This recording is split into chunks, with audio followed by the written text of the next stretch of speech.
Vernee may not be the first manufacturer you think of when it comes to smartphones, but they have a pretty powerful and well-built deca-car smartphone. This is Linus, stay tuned for a full review.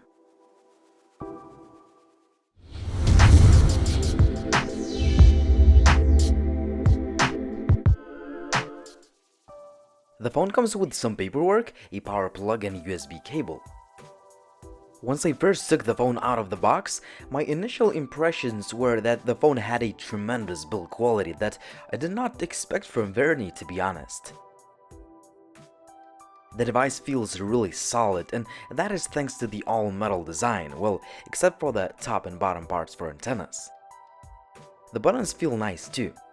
Also, we have two SIM card trays, which take either two SIMs or one SIM and the microSD card. The Apollo Lite has a 5.5 inches 1080p LCD display, which is sharp and crisp, and it is bright enough for outdoor visibility. Also, it is covered with a Gorilla Glass 3. Just above the display, we have a 5-megapixel shooter and a notification LED. You have to know that the phone only has the on-screen navigation buttons, but you can slightly customize them. The metal back is nice and smooth to the touch, and here we have a 16-megapixel camera with a dual LED flash. The fingerprint scanner may not be the fastest on the market, but it is accurate and it recognizes your fingerprint from the standby mode. The bottom-placed loudspeaker has above-average sound quality. Not bad, but nothing impressive either.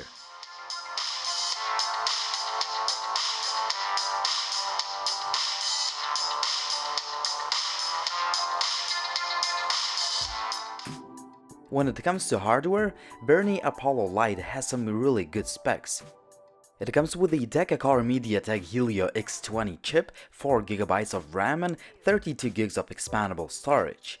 The 3D gaming performance is pretty good. Games like Asphalt 8 run fine, but you should expect a few skipped frames there and there if you play the game on the highest graphics. On medium graphics, the game just flies. Also, the phone does not overheat. Speaking of the UI performance, the phone is very fast, and that is thanks to the almost stock looking Android 6.0. Vernee did not add many extra features or anything, but they followed the rule: you keep it simple, you keep it fast. That's why you can be rest assured that the device will just fly on a daily basis. The 16-megapixel camera sounds impressive on paper, and it can take pictures very fast.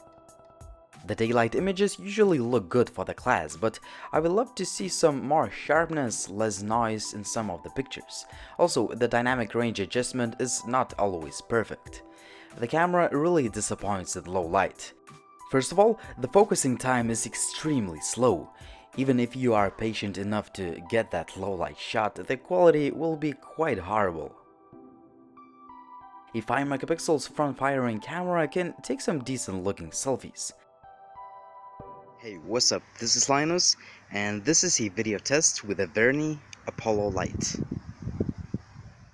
The 1080p video quality is above average, but it decreases quite significantly in div environments.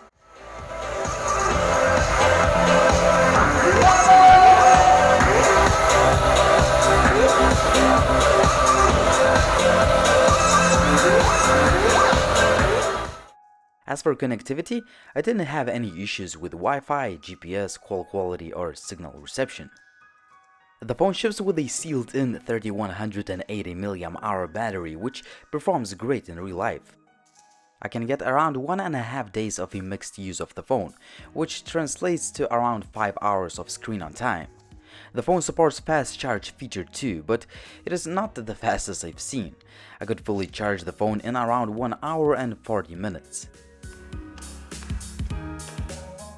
Vernee Apollo Lite is a nice phone that brings a lot of great features for a decent price of just over $200 US. It all starts with the all-metal design and great build quality. Also, it has nice display, fast and smooth user interface, and a great battery life. However, the camera is not always reliable and it struggles quite a bit in low light. Also, you have to know that the Helio X20 chip is good enough for most games, but you may have a few skipped frames if you play them on highest graphics. Other than that, Vernee Apollo Lite is a solid sub $200 phone. Sure, it's not perfect, but it delivers in quite a few ways. If you don't care much about the low-light photography, the Apollo Lite may be even called a solid, affordable mid-range smartphone.